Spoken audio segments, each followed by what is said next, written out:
You'd been a SEAL for 20 plus years at this point or whatever it was. What did this teach you about vulnerability? That's a great question. Usually I think of, vulnerability is generally talked about in terms of emotional availability, willing to be honest with whether you're suffering and whether you're, triggered into shame or guilt or whatever, and to be okay with that and not to feel judged or to feel that you're a bad person. Guys don't resonate with it much because we don't like to feel vulnerable, especially warriors. Right. And so I teach guys to be able to just think about it more like authenticity. And when you're with your teammates, like SEALs are very vulnerable with each other because we rely on each other for our lives. Right. And so that level of vulnerability is just good teamwork, right? It's trust. It's really based on trust.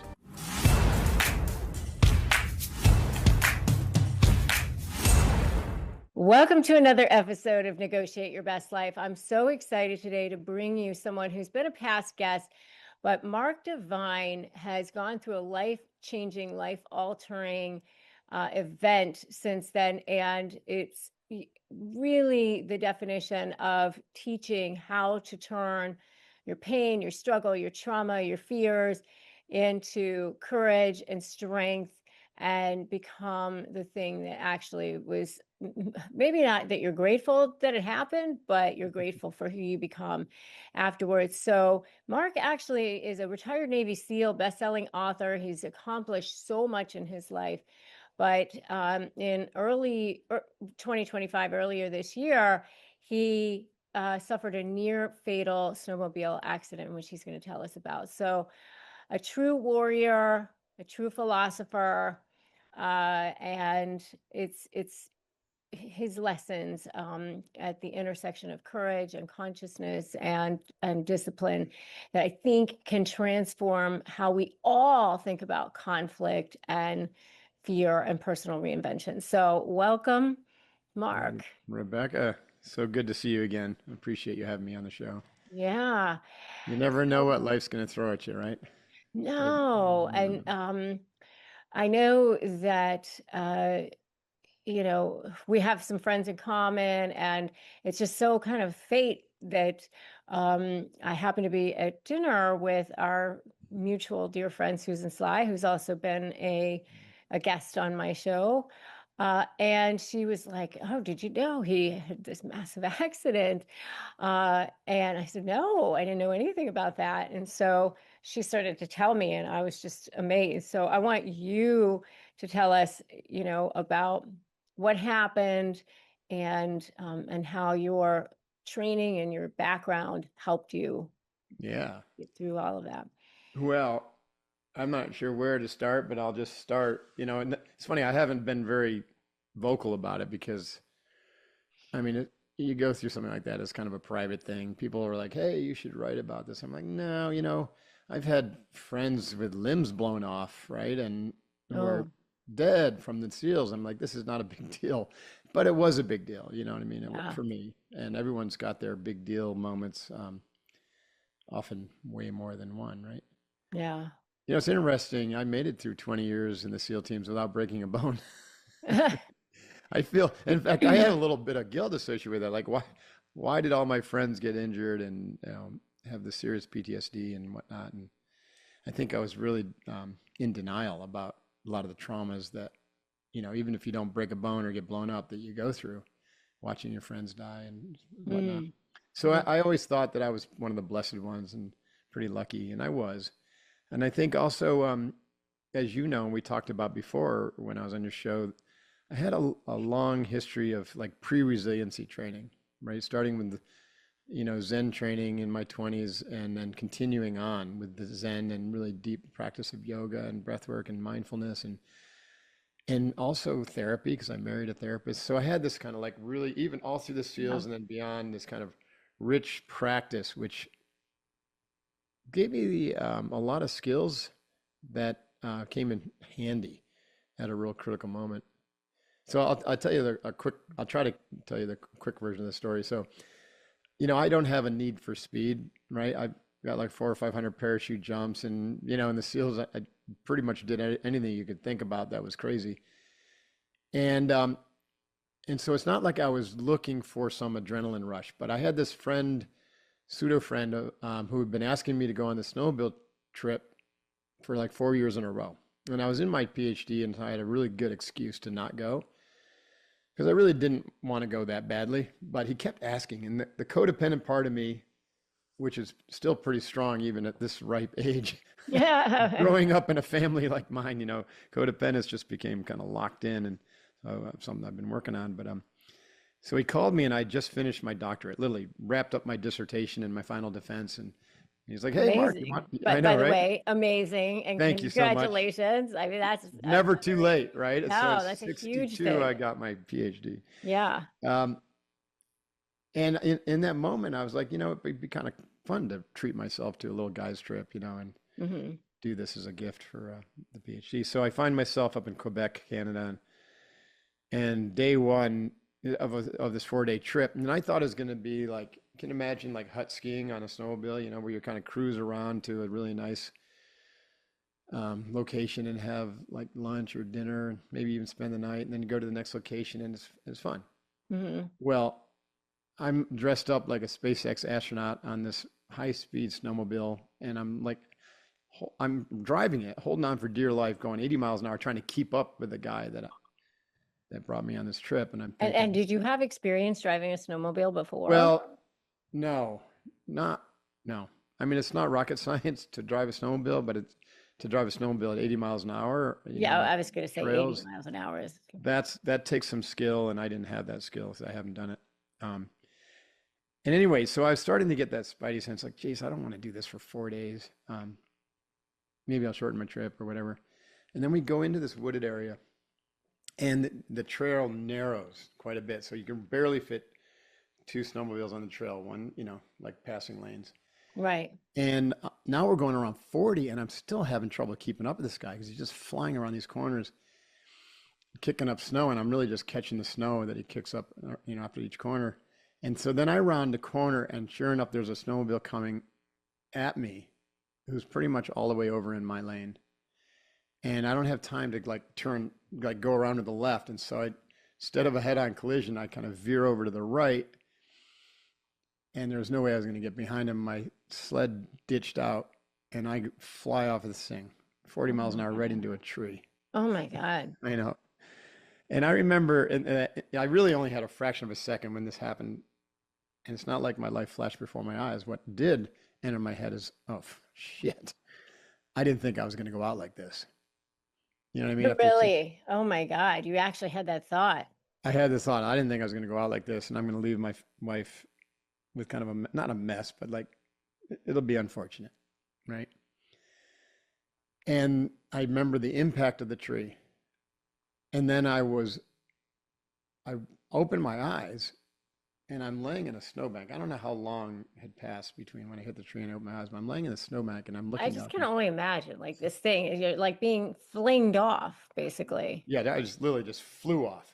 And then like the snowmobile's going, and then it just came to a complete stop, and my body just kept going right into the tree. Wow. And And were you like upside down when you hit the no, tree? well, You were like, I was heading toward it, like with my head, but what saved me, and this is either just happenstance or a lifetime of martial arts training since I was 21, I was pivoting, right? And so I was heading toward the tree, but my body was pivoting forward and to the left, okay. like an Aikido roll.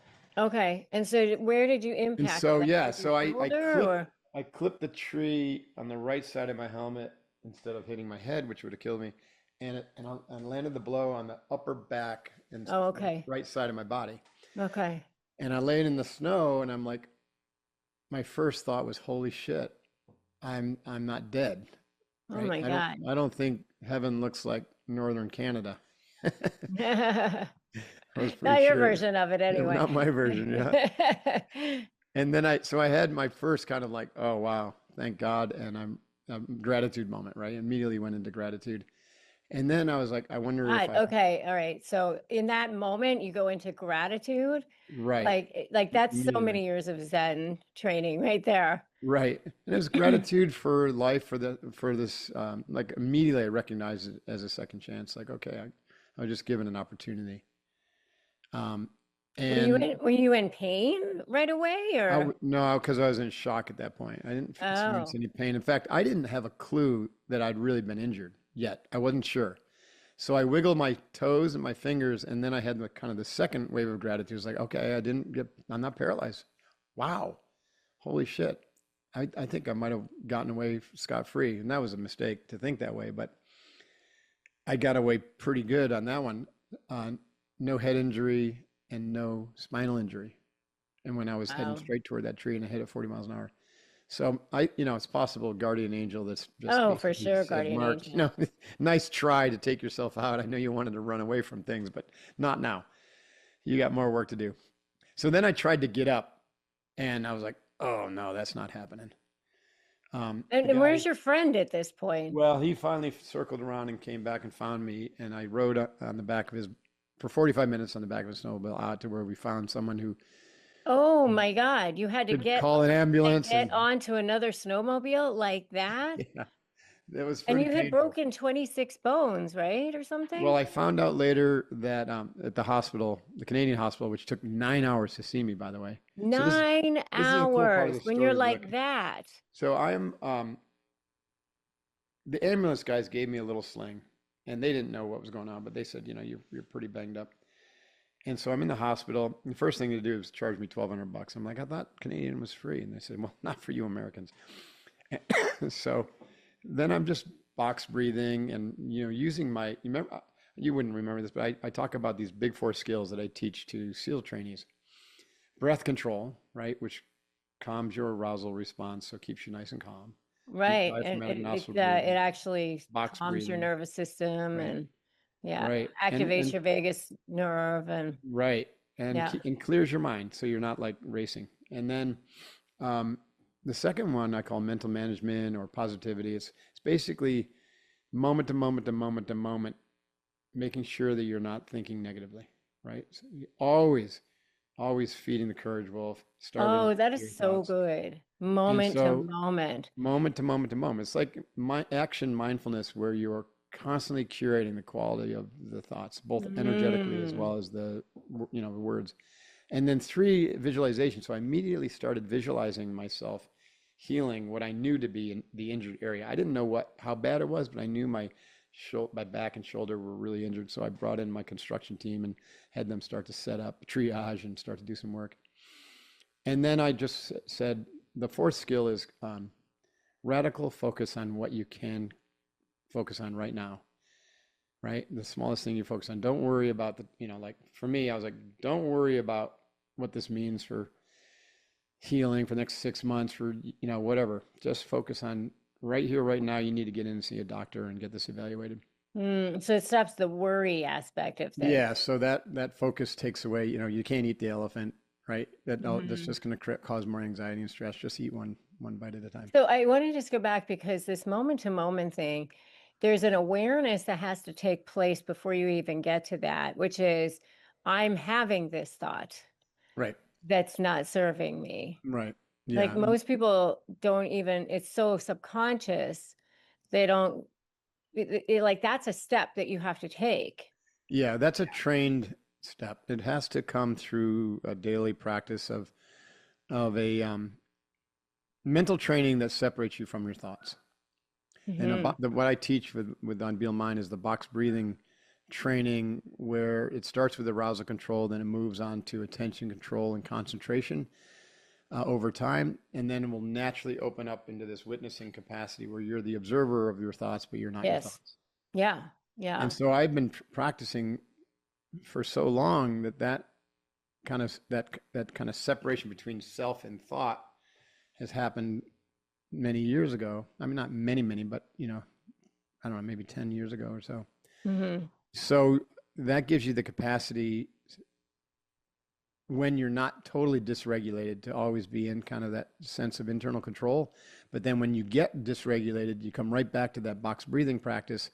It gets you back into control, at least in your mind, even if your body is feeling out of whack, where you can maintain that kind of witnessing awareness and curate the quality of your thoughts moment to moment to moment. It's a Hmm. hugely valuable skill. It just takes practice, which is kind of the crux of what you and I are teaching people. Is like, there's no quick fix to growth, right? That it has to be a daily practice, and you have to consider it a life practice.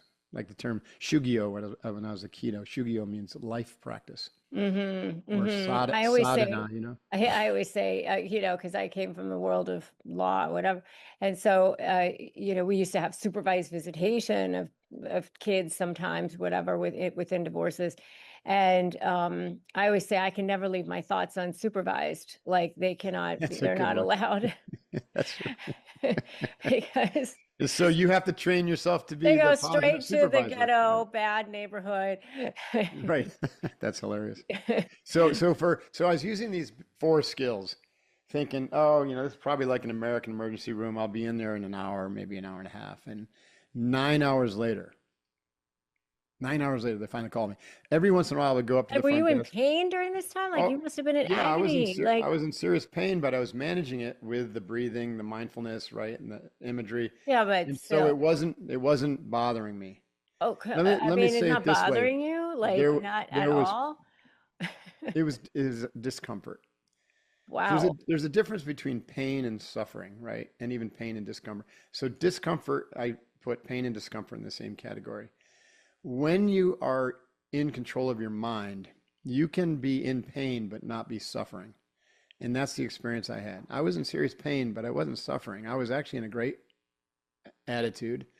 I was super grateful.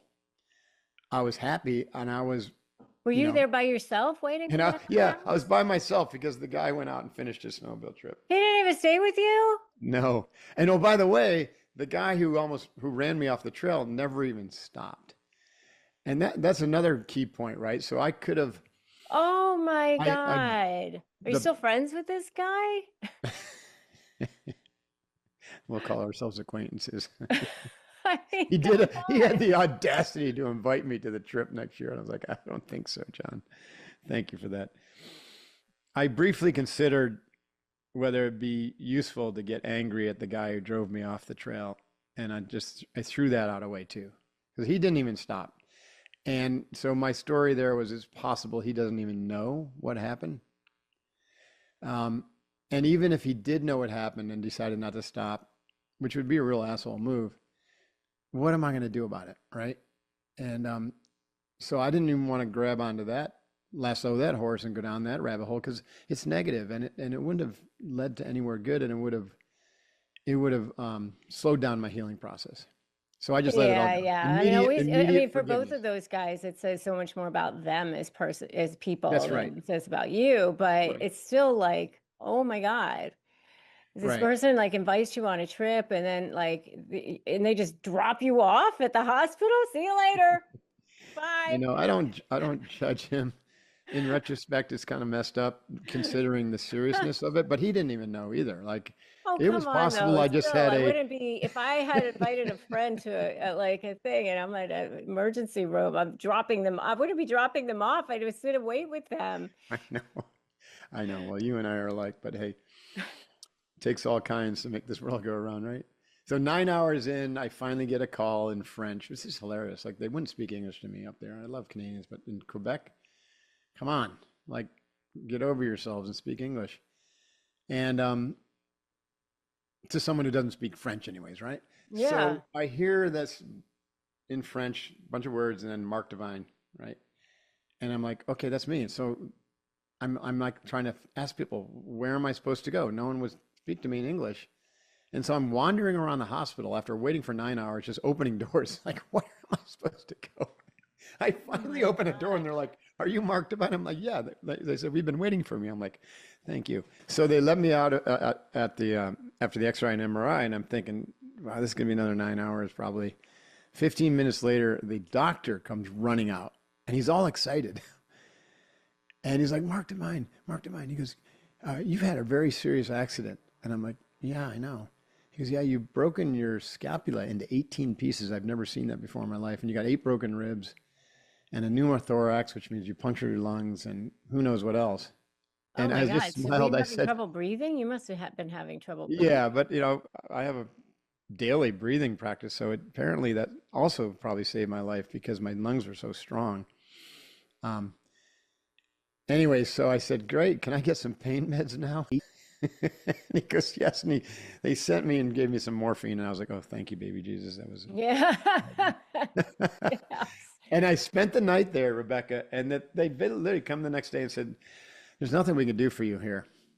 Right? You need surgery like now. So we want to send you to Toronto or Montreal. And I said, there's no way I'm going to get surgery in Canada. In this country. So you No. get on So an airplane and fly home? no, and I couldn't fly because of the lung puncture. It's highly inadvisable.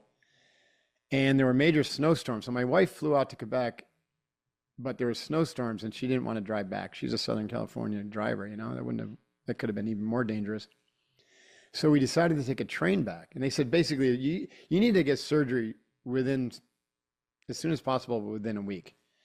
So I tried to make it back to San Diego, to the UCSD health system.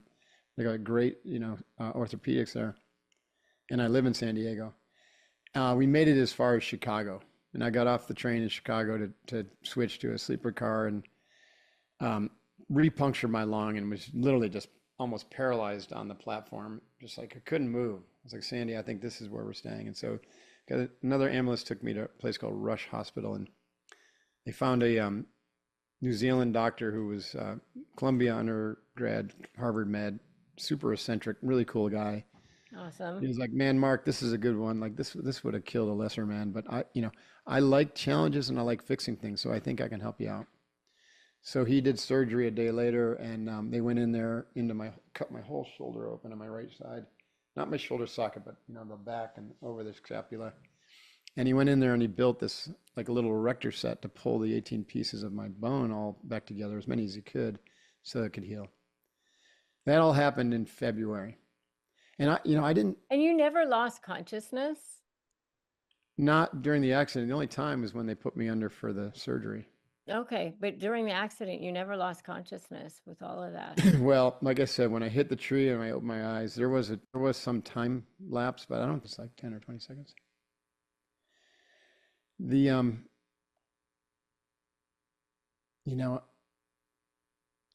life as a Navy SEAL, there are a lot of benefits to this, but also some downsides, right? So the benefits was I have a super high pain tolerance, as you can imagine. So it hurt a lot, but like I said earlier, it didn't bother me so much because pain just didn't bother me. I'm weird that way. And it's not like I live with chronic pain. I don't like that, but I don't let it take me off my center. Okay. And this is a really important point, because I don't associate myself with my body. Meaning I know I'm much more than my body. The body is this temporary instrument to experience this world and navigate this world to fulfill this mission. Right. So I don't say, oh, I am in pain. I would literally say to myself, oh, there is some pain, but I am happy. I'm fine, right? Drives my wife crazy because she's like, how you doing? I'm like, yeah, there's some pain, but I'm doing really well. She's like, but think about that. It's a super powerful posture to have, mental posture to have, because pain is inevitable, right? Well, it could be suffering is emotional optional. pain too. A lot of That's people right. are dealing with trauma from all different experiences. And the same thing holds true, whether it's physical or emotional pain, right? Pain is inevitable, suffering is optional. But to get to where suffering is optional takes a lot of work. Because you have to be able to ride above the suffering and see that it's temporary and that it's just happening to the body, or it's just situational. It's because of some sort of life event, but it's not who you are. You don't identify with it. Right. Okay. So I didn't identify with the pain. Also, I could have beaten myself up, right? There's a lot of things I've done, and I think everyone listening would agree with this. There's a lot of things you do in life where you're just like, man, that was about the dumbest thing I've ever done. And then you do something even dumber, and you're like, wow, that was really dumb.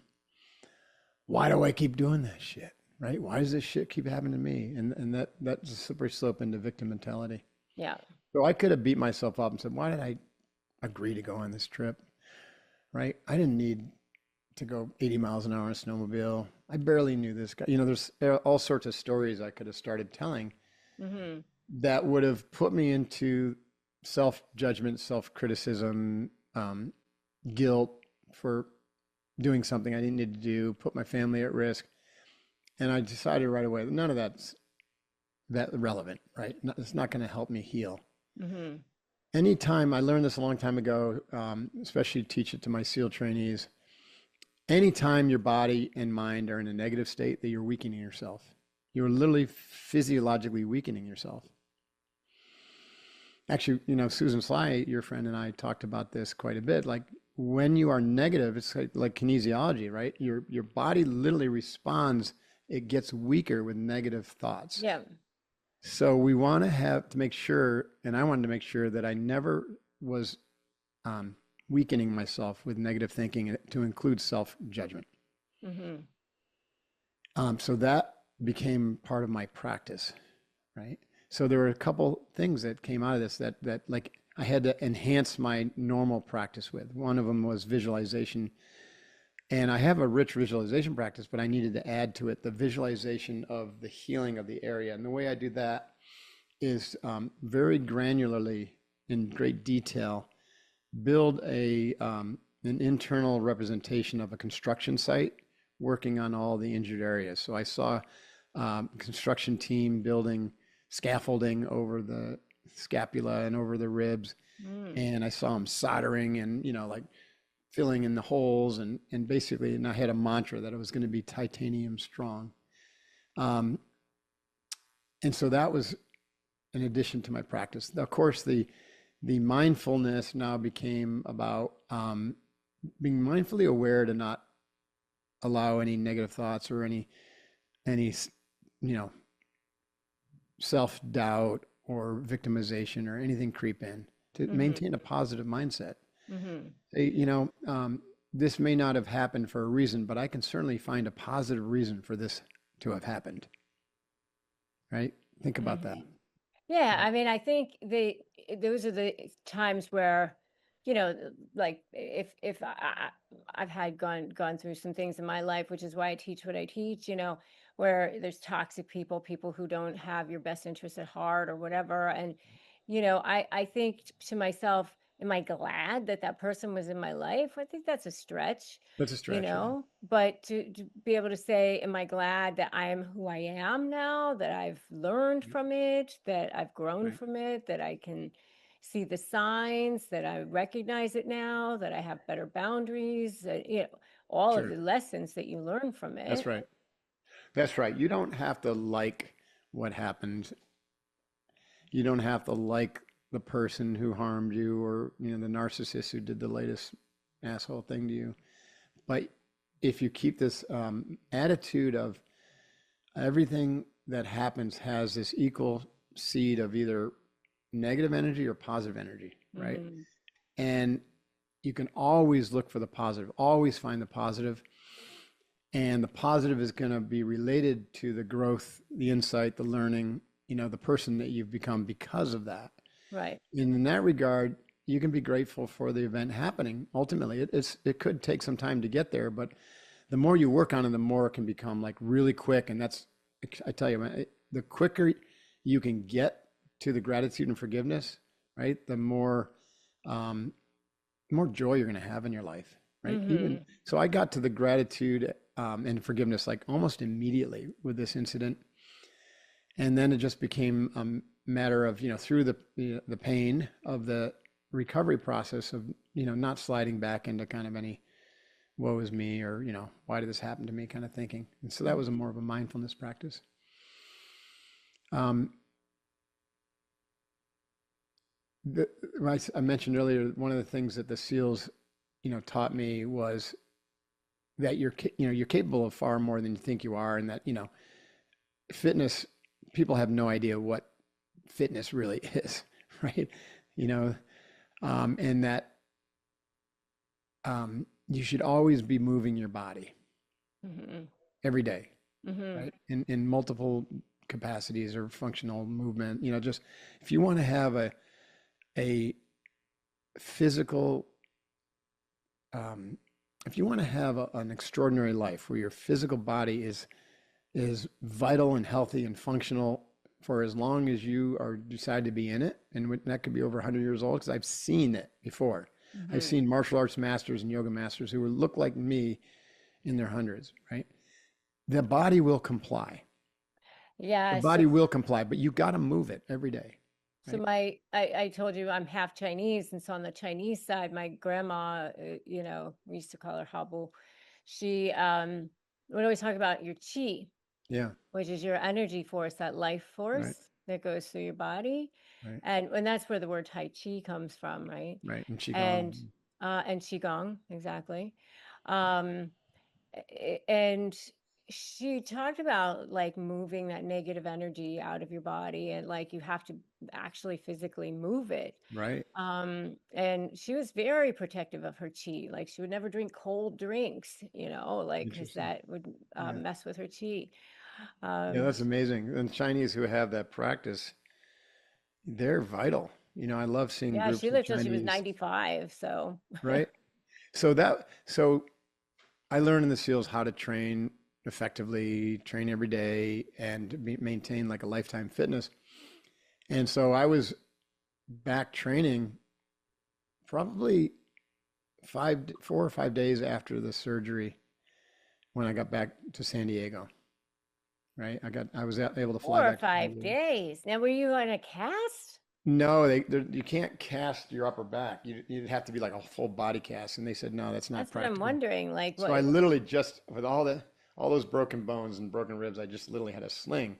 Oh But my I figured, God, what can I do? I said, well, I can do squats. So I started to practice at doing 400 squats a day. 400? How long does Yeah, that take? that Oh my takes God, about 20 minutes. It takes 20 me about 20 minutes. minutes. Yeah. Okay. And that made me feel really good, right? Again, I'm moving energy, I'm staying strong, I'm developing my core strength, I'm not injuring anything, and it's also I have to concentrate really well to make sure I don't move and Yeah. you know and but more importantly, my attitude is getting better because I'm like, okay, I'm not like an invalid here, right? I'm Hmm. not sitting in bed. They told me to do nothing for 6 weeks. I'm like, that's crazy. Doing nothing is going to make me weak, and it's going to be harder to heal. So what I can do in my situation is I can do squats. Every injury is going to be different, and there are some obviously you're not going to be able to move, so you should not do anything. But in this case, I was like, I can do squats. So that really helped me, and my recovery was pretty extraordinary. By August, so the surgery was in like February 10th. By mid-July to early August, I was doing pull-ups, push-ups, burpees, bench press again. Um, and on my way to like what I was hoping would be a full recovery, but I kind of plateaued at about 80% in terms of range of motion. I'm doing this with my left arm, not my right, because I literally just had surgery again, which I'm getting to. Um, and there was a lot of pain.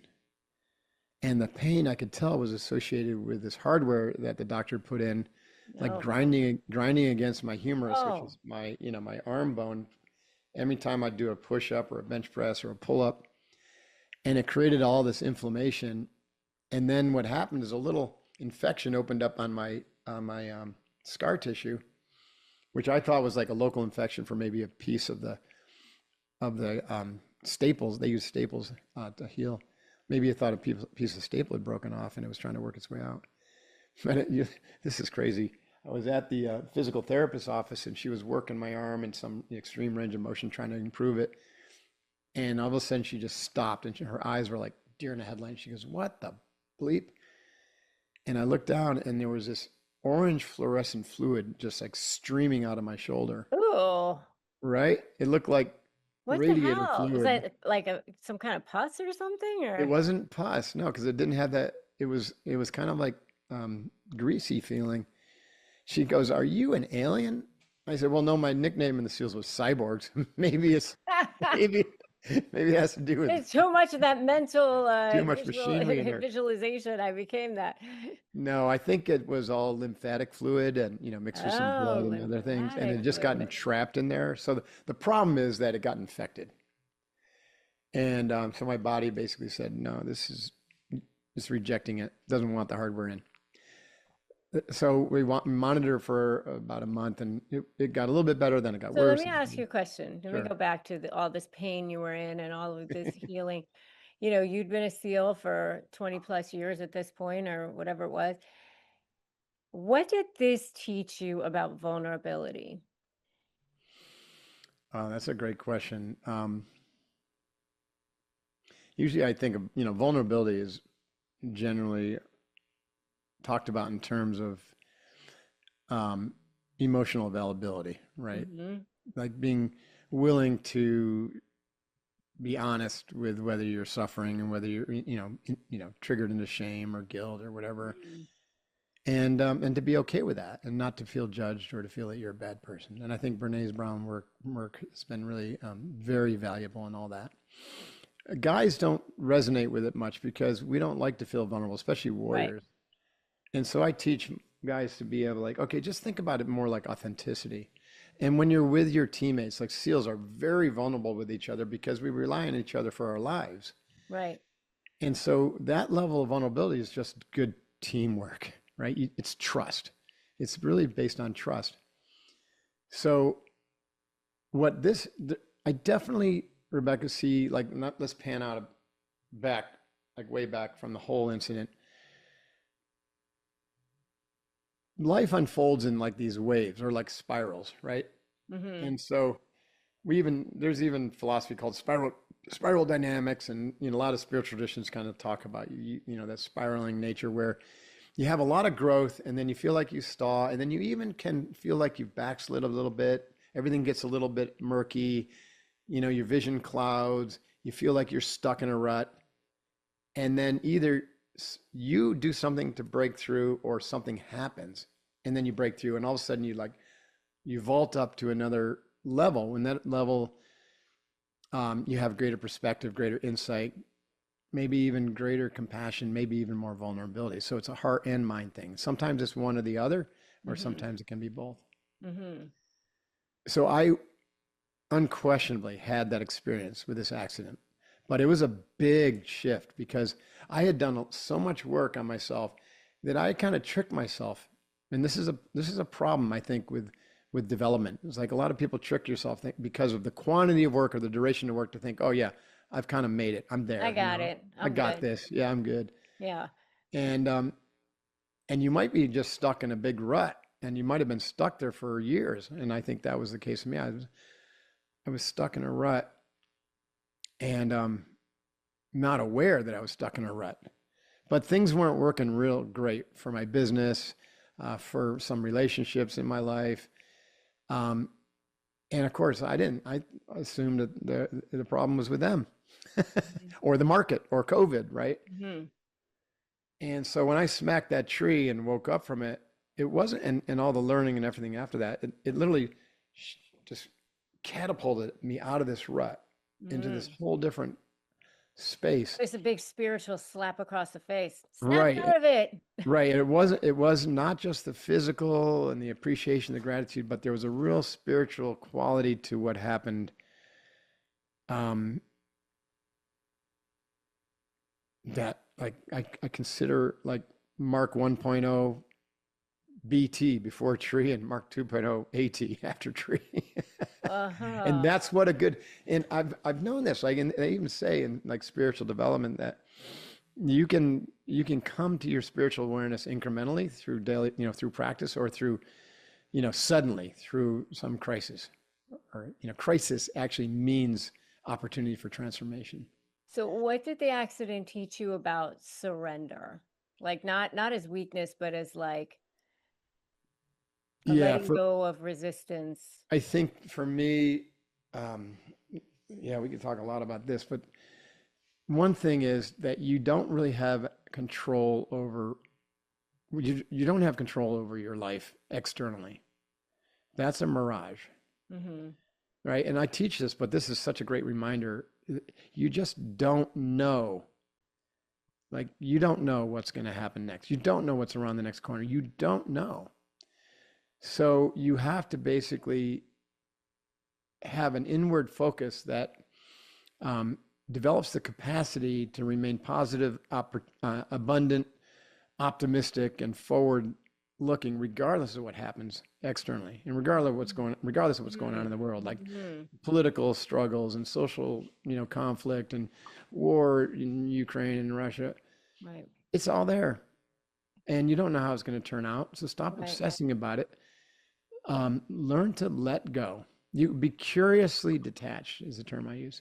Mm. Curiously detached. Mm. And this also goes for all the dramas in your life, right? All the people who are having all their dramas and blame you for this or wish you could do that. And you just say, no, or maybe, or interesting. So I I got really clear after that accident. It was like, okay, you know what? I'm not going to say yes to anything unless it's absolutely radically 100% the thing I need to do. And I'll know that if I don't take any action, if Mark doesn't take any action, and it happens anyways. And what I mean, that's the principle of Wei Wu Wei, which is from your Chinese tradition. Wei Mm-hmm. Wu Wei means action without acting, Mm-hmm. or action without the actor, which means getting the ego out of the way. Mm-hmm. And so I think I developed, I prided myself on being really humble, but wow, I think that was my ego saying I was humble, because humility doesn't come from ego personality at all. It comes from recognizing that the ego is what got you into all the problems that you've created in your life.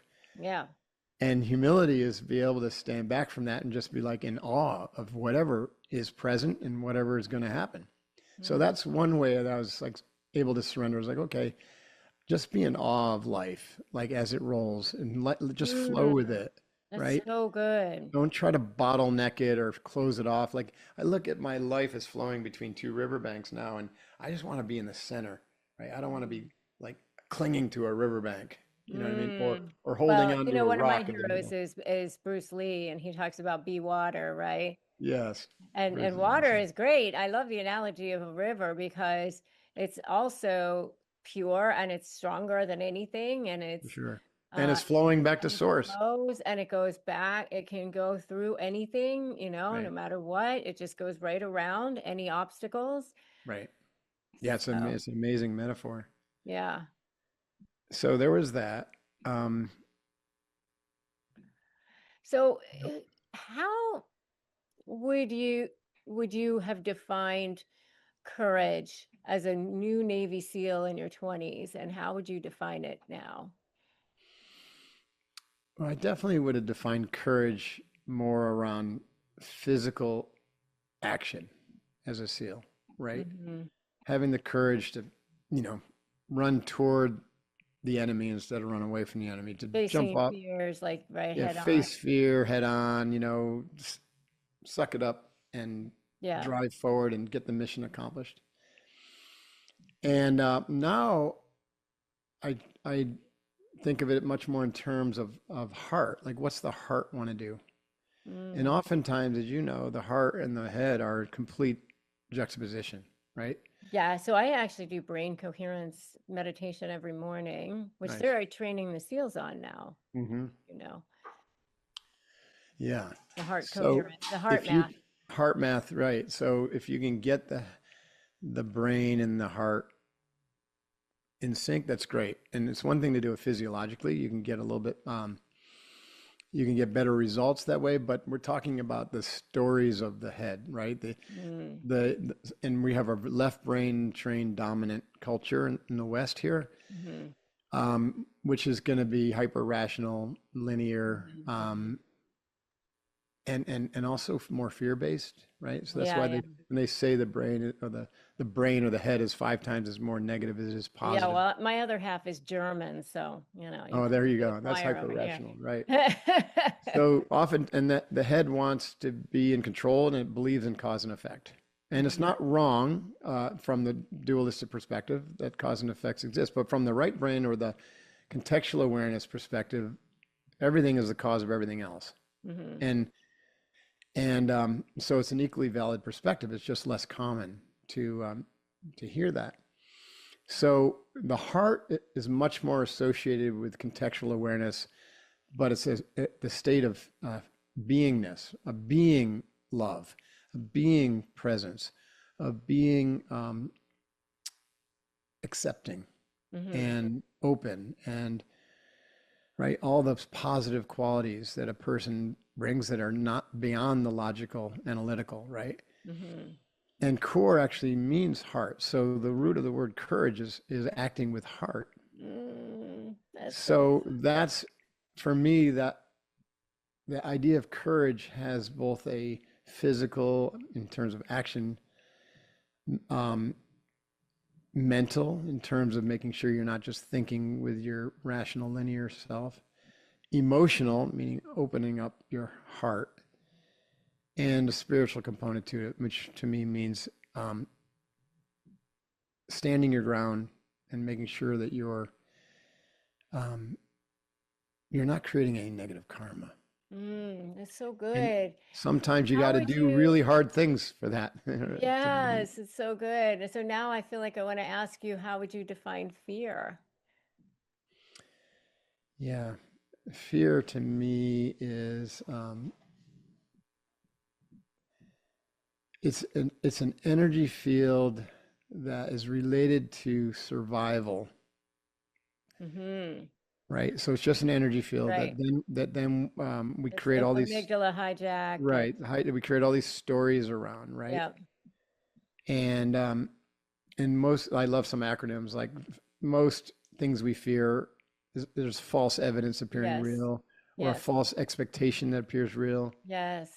Um, and so the way I approach this is that anytime I feel the energy, I acknowledge it because it's there, because the body has a very strong um, conditioning over Mm-hmm. Well, the thousands of years. brain is wired for It's safety. wired to protect itself. Yeah. And so it's going to look at most everything as a threat, even if it's not. Mm-hmm. Of course, the one time it is, you're glad that it treated it like a threat. You know what I mean? Right. Yeah. So you have to develop the capacity to discern, is this a real threat or is this not a real threat? Mm-hmm. So anytime that you feel the energy of fear come up, right, I ask myself, is this a real threat or not a real threat? When that energy comes up for like a keynote speech, like it's not a real threat. And so then I tell a different story about that energy, and I Mm. turn that energy into excitement, even or Mm. motivation. Right. Mm. I read a long time ago, and this is what I do whenever I do a speech, um, is that Wayne Dyer used to just meditate before every speech or every Hmm. presentation he gave, and would just say over and over again, "How may I serve? How may That's I great. serve? I love that. How may I serve?" And I started doing that because it just takes the focus off of you. Right. People aren't there to like judge you. They're there for themselves. What can I get out of this? I mean, that's why they're listening. Right. And so if you Yeah. can just serve them, Right. Right. then Though, and that's a great point, Rebecca. You're not making it about you. yeah, And yeah. it's not about you because ultimately we are all connected. So I similarly in my pre-event ritual for speeches is I see everyone in the audience as part of my mind. Mm, And so if they're in my mind, then I can affect the quality of their experience. mm-hmm. It's not just this, we're not just a bunch of billiard balls out bouncing ideas around or them sitting there passively listening. It's like they are actually engaged in this transfer of Right, information. right, right. You're there to make a difference and transform their lives in some Right. way. And everyone's There important. is. So I connect with everyone during Right. the course of the speech. And I also get myself out of the way, back to the way wu wei concept. So similar to Wayne Dyer, he's saying, how can I serve? I'll say, Mark's not in charge, Mm. right? Let your thoughts, let my thoughts be your thoughts, let my words be your words. That's what I say. Yeah, like I Right. pray I that. love that. Um, so why do you believe the world gets wrong about strength? I've got some SEAL teammates out there who have a huge followings. Um, and they say, yeah, you're capable of 40 times more than you think you are when you start getting tired. And that's true, right? um, push harder, right? You've got this. Suck it up, buttercup, Mm-hmm. right? And more is better. Mm-hmm. And it's not true. More is not better. And harder is not always the right path. Yeah. So I used to tell this, There's no use in martyring yourself. yeah, yeah, martyr is dead, right? Yeah. And if you need to be there for your mission and for your loved ones, then martyring yourself isn't going to help. Um, when I trained SEAL trainees, I would tell them, like, if a tsunami came, would you rather be the mighty oak or would you rather be the reed? And of course, they're smart enough to know that right away that's a trick, and they'd rather be the reed because the oak's going to get swept away. Mm-hmm. And I said, so the reality is you got to train yourself to be both. And of course, then I introduced the concept of yin and yang, and that the two coexist. You can't Thank be you all for yang. pronouncing that properly. That just You're welcome. warms my You heart. can't be all hard because ultimately, eventually, you're going to break. Some situation will break you, and if Mm-hmm. you're all hard, the universe is going to find the situation that will break you, Mm-hmm. unless you learn to develop the softer qualities. And Western culture has, like, especially for men, belittled those softer qualities when they're actually the most important asset. Mm-hmm.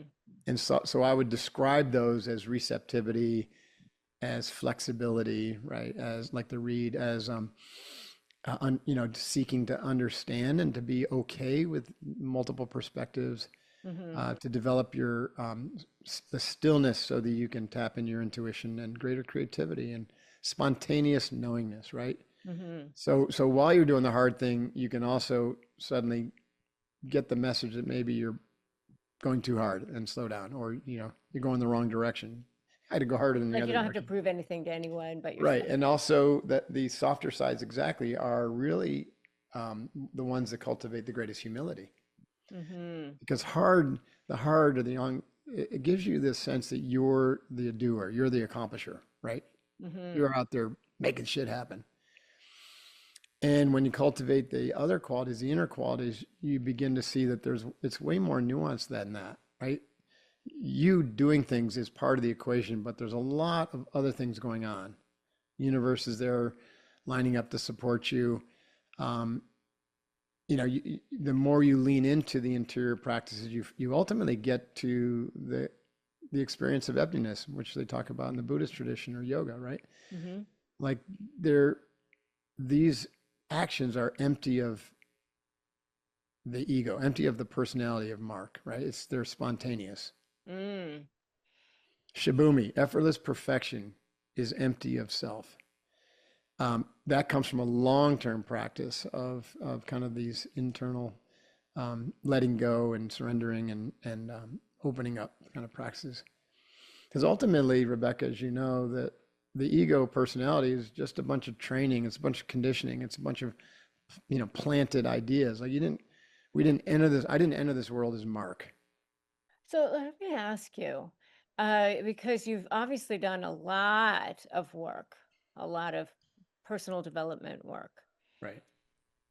I mean, I don't think that's necessarily common as a SEAL. I mean, I think, Probably not. uh, so what did that stem from? Was there a trauma in your childhood? Or was there a trauma in your life? Or, I mean, I think ultimately, we didn't talk about this beforehand, so you didn't tell me I couldn't ask this no, question. no, anything's fair game. The yoga tradition says it takes 1,000 lifetimes to find yoga. So I think ultimately, anyone who is like seriously dedicated to evolution, and Mm-hmm. you can cast that as personal development, spiritual development, right? Right, Whatever. because I've done all the things too. I mean, Same I here. studied If with you're Kabbalah, I was at Buddha Center, I've same, done it same, all. and you try a bunch of things until you find like the one or Yeah, two things are like these. This is my teacher, or this is my thing. right, right. And then ultimately you really let those go too, because ultimately the Sadguru, the inner guru, is your guide. Your own spirit is your guide. Mm-hmm. So to answer your question, first and foremost, I think it was that I came into this life ready. Mm, probably pick up where I left off from the last. oh, for sure, for And sure. then I believe that secondarily, too. like I always wonder, like, why did I choose? I believe we have an active role in choosing the The conditions for what, lessons, yeah, yeah, the yeah. conditions to get Hmm. it's like the idea of karma and dharma. Like your Yes, karma I will agree. propel you, they Yep. will present the You make challenges that you need. agreements with people even You have before. agreements right now. And so my parents, loving, great people, but very dysfunctional in terms of alcoholism, like generational alcoholism, both sides of my family. And my dad's Mhm. like an abusive, like he was abusive in many ways, physically, emotionally. Um, and so there's a lot of, again, this is part of like contextualization. There's a lot of really good things that come out of that if you're Mhm. willing to do the work and to see it, right? Yeah. Oh, I agree with that Mhm. because I had a lot of that same kind of dynamic growing up. And it's funny because I interviewed Thais Gibson. I don't know if you know who she is, No, but she does a lot of interviews and she does a lot of work around attachment styles. right. And so I did the her, she granted me access to her stuff and I did the little test or whatever. I'm like, oh, anxious attached. So I'm like, oh, I'm the codependent loser. Like, okay. Oh yeah. Oh man, I check all the boxes for codependence. But I've done so much work that I'm way better. Those patterns are in there. When, Yeah, childhood origin patterns are baked into your matrix. All yeah, you can do is become aware of them yeah, and not act on them, hopefully sooner than later. You know what I yeah, mean? yeah. I know, I know. I'm so much better now, For but sure. I just when I took it, I'm like, oh, sure. Yeah. So for me, like I think a couple things really helped me out because it was uncomfortable being under the roof, with my dad and whatnot, Hmm. especially during the summers. We had a summer kind of winter situation and a summer situation. We go to upstate New York in the Adirondacks and Lake Placid. We had a summer home, and Mm. there was no road there, so we had to take a boat. We spent the entire summer Yeah, there. I've been there. My daughter went Have to you? well, she went to Long Lake Camp for the Arts, which is Sure. right up there. That's Yeah, awesome. Yeah, it's a yeah. beautiful area. So I would spend all day long in the water, on the lake, under the water, in the mountain trails, running up and down the mountains. And you were Oftentimes, never on a snowmobile? Like, not up there, no, because we weren't there during the winter. The oh, place okay, wasn't okay. even, it wasn't even winterized, meaning, Yeah, yeah, you yeah. couldn't use it in the wintertime. And so I got really comfortable being in nature. And this Hmm. again, at a time where we didn't have cell phones and internet Right. and all that. And I used to feel really at peace. And then I go back into the family dynamics and it's craziness and yelling at dinner and whatnot. And I would just kind of go to my happy place and just ignore all that. But it was having its effect. There was trauma being delivered. I know that in retrospect. Obviously, I had to work through that. But the my attempt to balance that out with nature led to me finding meditation in when I was 21. And anyone who's young, listen to this, man. Take up meditation while your brain is still developing, and Mm, you will thank yourself for the rest of your life. so good, so true. Yeah, because So it's like true. you're now getting in there while the machinery is still being built, and you're transforming the quality of how your mind works, not just what you think. Meditation has very little to do with what you think. It has to do all to do with how your mind works. Yeah, it's all the time around the time that you're meditating that That's right. It's everything that's not thinking. that Exactly. it helps. It Yeah, helps with that. Yeah. So yeah. that the time in nature led me to find, when I went to New York after graduating from college, and I was working for Coopers and Library and, doing the CPA route, MBA CPA, and I wanted to do something um, that gave my mind that sense of peace that I found in nature. Mm. And the closest thing I could think about was not meditation, but a martial art, because I'd seen my freshman roommate, who was a jerk when I was a freshman, transform himself with a martial art at Colgate, Mm. and he became a much calmer and more peaceful person. And I thought, well, that's interesting. And so that's what led me to the martial art of Seido karate with Nakamura. And unbeknownst to me, he was also a Zen master. And so I started studying Zen at 21. Mm. And that that kind of led me on my path into the SEALs and this whole journey. So good. So I want to just you've been so generous with your time here, and it's been so fascinating. I feel like I could talk to you for hours. Seriously, It'd be there's so fun. much. Yeah. Um, what is one decision that you made in your life that kind of seemed insignificant at the time, but ended up to be life changing? No, there have been a lot of them. This, I literally could think of like 20 of them right now. But probably there was a major inflection point when I was at Colgate. Um, I didn't have a whole lot of confidence, right? That's one of the throwbacks of being, in a kind of a family environment with a Mm-hmm. lot of trauma. I had a lot of shame Mm. and so I became, of course you overcompensate by becoming, for me, the, overachiever and Mm-hmm. having to look perfect on the outside, with everything. And Kind of yet in nice the of you to talk about me like that. yeah, I know, right? On the inside, though, I didn't feel really good about myself. I didn't feel competent. But there was part of me that knew I was, but I didn't feel it, right? So it's this kind of like struggle between ego and spirit. Um, Mm-hmm. anyway, so I had ended up in this economics program. That's another story as to why that happened. I won't go into, but and I was a solid like 2.8. I didn't know how to study. I went to a public high school that didn't have any AP classes. Everything came easy to me. And now I find myself at Colgate, which is one of the top universities in the country, and they're like rigorous. Mm-hmm. And so in the first year to 2 year, I was struggling because I didn't know how to study. So here I am with 2.8. Well, in my fraternity, I had a couple guys who sophomore spring were talking about going to this study program, the European study program in England, London Mm. School of Economics. No, okay.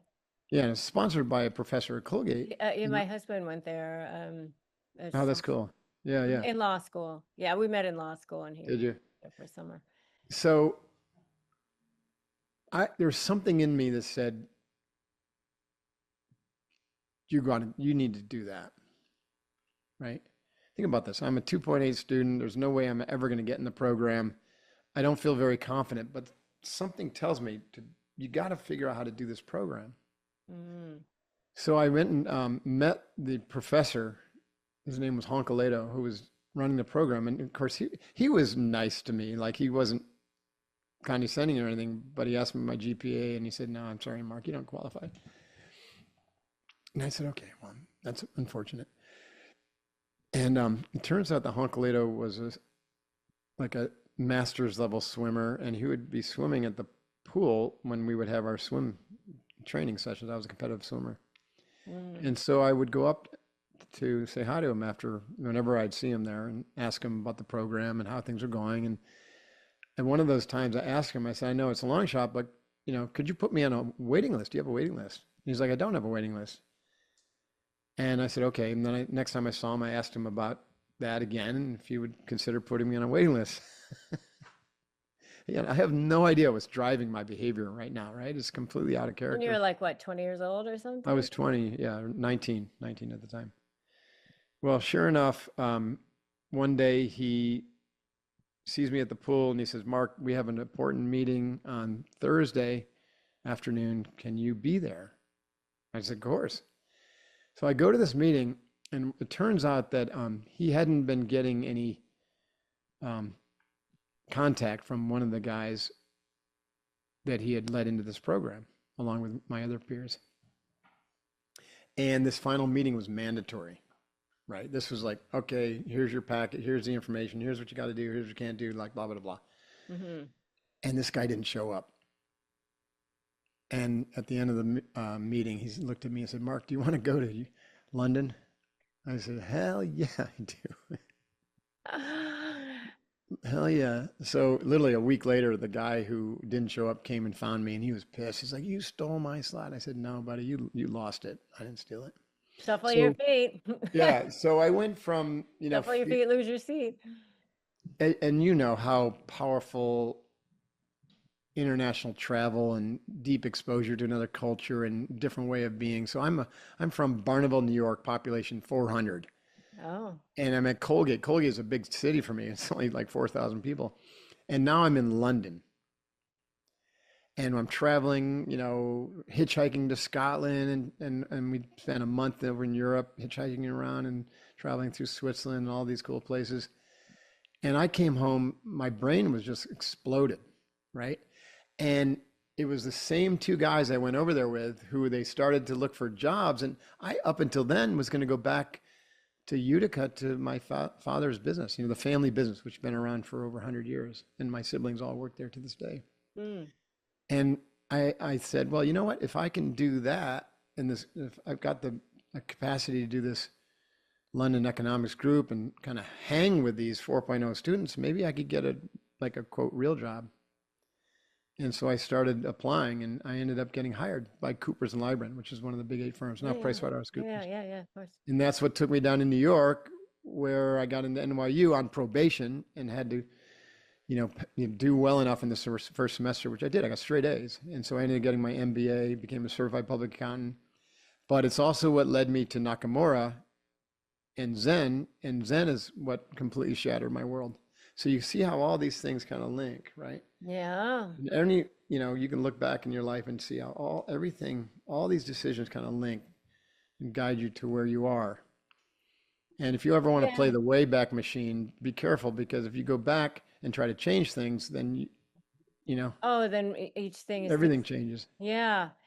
Wayne Dyer, the last book that he wrote was I Can See Clearly Now. Did you ever read that? I did not. No, that sounds good though. It's a great book because what he does, each chapter is an event or a conversation or something in his life that he could see clearly that that was a pivotal thing Yeah, that years happened later. Yeah, totally. years later. Yeah, like for me, for example, my husband was a year ahead of me in law school, and so he got a job before, before obviously, because he was out and already practicing, and I was still in my last year of law school, and he was a prosecutor at the time. So I went to this prosecutor's dinner with him. The judge was there that he was appearing in front of all the time, and then the judge's wife was one of the best family law attorneys in the country, also happened to be half Chinese. We happened to sit at dinner with them. She offers me a job, Nice. and that's how I ended up. My whole life has been this Yeah. now, I mean, You because just I went never to that know. dinner. Right. Yeah. Yeah. So, you could just see, how each thing ends up building on each other.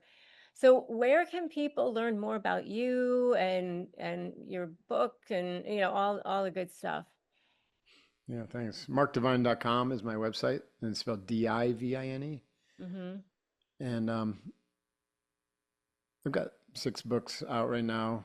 If people are interested in what we've been talking about, for guys, I would say if you want to look at it like how do I lead with some of these principles, then The Way of the Seal is a book, and that's published by Reader's Digest. That was a bestseller, and that's kind of still my favorite book. But my self-published book, Unbeatable Mind, would be the complement to that. That's the whole philosophy, and kind of like half training manual, half memoir. Mm, Those are all on Amazon. And my more recent books are Staring Down the Wolf, which is about how to build elite teams and for mm. leaders, and then Uncommon, which is really kind of a more deeper dive on the training philosophy of Unbeatable Mind. Those are all available on Amazon. We have a free training for anybody who wants to kind of like hear directly from me. It's virtual. We do it in January. I think every other month we'll be doing it in 2026. So you can learn about that at markdivine.com. Go definitely check that out. Yeah, or my course on social media. It's Mark Divine Official on Facebook, Instagram, and I have a YouTube and LinkedIn presence. Like most Well, people. we will link all of that in the show notes. And wow, this has been such a great conversation. I know all of you guys are going to find like you're going to probably want to go back and re-listen to parts of this. It's so good. So thank you so much for being so generous with your time, and Yeah. I'm so glad that you're still here to teach Still us. here. Had Still, surgery on Tuesday to take the yeah. hardware out. So I went from literally 11 months, major accident, near death, and then Here you 11 are. months later, get the hardware out, and I'll be 100% by probably February. Wow. The Amazing. power of the mind, the healing power of the body is led by the mind, right? Mm, Because the body follows where the mind leads. absolutely. It's been a Absolutely. great conversation, Rebecca. Thank you. Thank you. Thank you so much, Mark.